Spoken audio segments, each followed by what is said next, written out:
여러분, 시험장에서 설레는 마음으로 문제를 딱 마주하고 첫 문장을 읽었는데 글자가 눈 위에서 동동 떠다니는 느낌 다들 한 번쯤은 느껴본 적 있으시죠? 마음은 너무 급해서 빨리빨리 읽고 싶은데 머릿속은 새하얗고 아무리 눈동자를 굴려봐도 아무것도 남지 않는다는 그 느낌. 우리는 이거를 보통 집중력이 떨어졌다 또는 그날 컨디션이 안 좋았다 라고 이야기하지만 사실은 그렇지 않습니다. 그거는 내가 빨리 읽어야 한다는 강박이 만들어낸 인지 오류입니다. 이러한 인지 오류는 우리가 제대로 실력을 발휘하지 못하게 만들고 우리로 하여금 한 지문에서 오래 머물도록 만들죠. 그래서 오늘 영상에서는 여러분이 아무리 양을 많이 풀어보고 또 풀고 또 풀고 해도 점수가 도저히 안 올라요 할 때 왜 제자리인지 그 이유를 3가지로 정리해서 알려드리겠습니다. 첫 번째 이유는 휘발성 독해입니다. 우리는 기본적으로 독해를 잘 하려고 하죠. 그래서 글을 빨리 읽으려고 노력을 하는데 그게 다 휘발돼 버린다는 의미입니다. 정보를 이해하고 필요한 부분만 보는 것이 아니라 뇌에 전부를 하나하나씩 다 밀어 넣으려고 하다 보니까 일단 전체의 내용을 숙지하고 넣는 그 과정 자체에서도 시간이 오래 걸리게 되고 한 문단이 끝나게 되면 다음 문단을 읽을 때는 앞의 문단은 또 휘발이 되어버리는 그런 증상이 생기는 거죠. 그렇게 될 경우에는 독해에 시간은 오래 걸리는데 제대로 읽히지 않는 문제가 발생하게 됩니다. 두 번째는 눈만 앞서가는 현상입니다. 눈만 앞서간다 라는 게 어떤 이야기냐면 우리가 머리는 1문단에 있는데 눈은 3문단에 있는 이런 식의 오류를 이야기합니다. 그러니까 이 인지의 부조화가 오게 되죠. 그렇기 때문에 우리는 글을 읽고 나서도 내가 뭘 읽었는지 잘 모르고 선지에서 묻는 내용을 어디에 올라가야 빠르게 찾을 수 있는지에 대한 판단도 느려지게 되는 겁니다. 세 번째는 첫 번째와 두 번째를 합하여 나타난 현상이라고 할 수 있는데 맥락을 잃어버리는 겁니다. 흔히 말해서 길을 잃었다라고 하는 거죠. 길을 잃는다는 건 단어 하나하나에 너무 집착을 해서 이 문단 하나하나에서 핵심어를 찾아서 가겠다라는 게 적당한 수준의 이해를 돕는 정도가 아니라 그거에 매몰될 경우에 필자가 정말로 하고 싶었던 이야기는 다른 거에 있을 수 있는데 그걸 미처 보지 못하는 현상이 생기는 것을 의미합니다. 빠르게 독해를 못하시는 분들 중에서 어차피 지문 보고 선지 보면서 지문을 한 번 더 볼 거야 라는 생각을 하시는 분들이 있는데 지문은 한 문제를 풀 때 여러 번 보는 것이 아닙니다.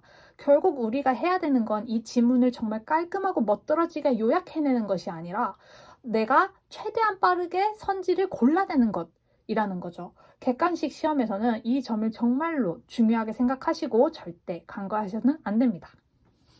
나는 성격이 너무 완벽주의라서 어쩔 수 없이 2번은 봐야 돼. 나는 정말 신중한 편이고 한 문제를 풀더라도 정확하게 맞추고 싶기 때문에 꼭 2번 이상은 봐야 돼. 이거는 내가 고칠 수 있는 것이 아니라 내 특징이니까 나는 그냥 독해를 더 빨리 할 거야 라는 이야기를 하시는 분들이 있는데 절대 안 됩니다. 그건 좋지 않은 접근 방법이에요. 시험은 내가 완벽주의인지 어떤 성향인지를 전혀 고려해주지 않습니다. 모두에게 똑같은 시험지를 주고 모두에게 똑같은 시간을 주죠. 근데 남들은 한 번 보고 넘어가는 걸 내가 내 성격이나 성향을 이유로 2번, 3번 보게 되는 거는 그만큼 시간에 있어 손해를 보게 된다는 것을 의미합니다. 공부하는 단계에서부터 내가 손해를 감수하면서 마이너스의 상황으로 갈 필요는 없겠죠. 한 번 볼 때 지문을 명확하게 파악해서 선지에서 묻는 걸 바로 찾지 않겠다라는 마음은 결국 점수를 높이는 데 한계를 만들게 되고 나로 하여금 합격과 멀어지게 만드는 아주 부정적인 영향을 미칠 수 있습니다. 우리는 그러지 않기 위해서 처음에 공부할 때는 속도가 아니라 어떻게 해야 하는지, 즉 방향에 대한 고민을 하셔야 되고 그 방향이라 함은 명확한 기준을 잡고 들어가시는 거라고 말할 수 있습니다.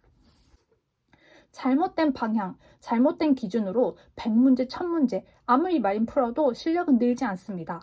지문에서의 상식만 늘어날 뿐이죠. 우리는 상식을 키우는 것이 아니라 실력을 키워야 하기 때문에 정말 낯선 지문, 정말 낯선 소재가 나와도 대응할 수 있는 능력을 키워야 되기 때문에 문제를 많이 푸는 것보다 중요한 것은 한 지문을 정확하게 파악하고 거기에서 내가 필요한 정보를 쏙쏙 골라내는 능력 자체를 키우는 것입니다. 독해라고 하면은 속독, 빠르게 읽기, 그리고 보다 더 스피디한 무언가 이렇게 속도를 생각하시는 분들이 정말 많은데 풀이 속도에 대해서 즉 지문을 읽는 시간에 있어서는 우리가 이거를 어떻게든 눈동자를 빠르게 굴리겠다라는 마음으로 가는 것이 아니라 필요한 것만 볼 수 있는 기준을 명확히 잡고 어떤 스타일의 문제가 나오든지 간에 그걸 다 적용할 수 있는 능력을 키우는 것이 포인트입니다. 따라서 시간은 우리가 줄여야 될 목적이 아니라 제대로 된 방향과 기준을 가지고 학습을 한다면 자연스럽게 줄어들게 되는 결과라고 생각하시면 됩니다. 이렇게 오늘 영상에서는 수험생들이 가장 많이 착각하는 부분, 특히 독해에 있어서 수험생들이 가장 주의해야 되는 부분에 대해서 이야기해 보았습니다. 다음 영상에서는 어떻게 하면 우리가 그 기준들을 적용할 수 있는지, 어떻게 하면 그 판단을 할 수 있는지에 대한 이야기를 해보도록 하겠습니다. 영상 도움 되셨다면 구독, 좋아요 많이 눌러주시고 글로 된 설명 필요하시면 블로그 참고해 주시면 감사하겠습니다.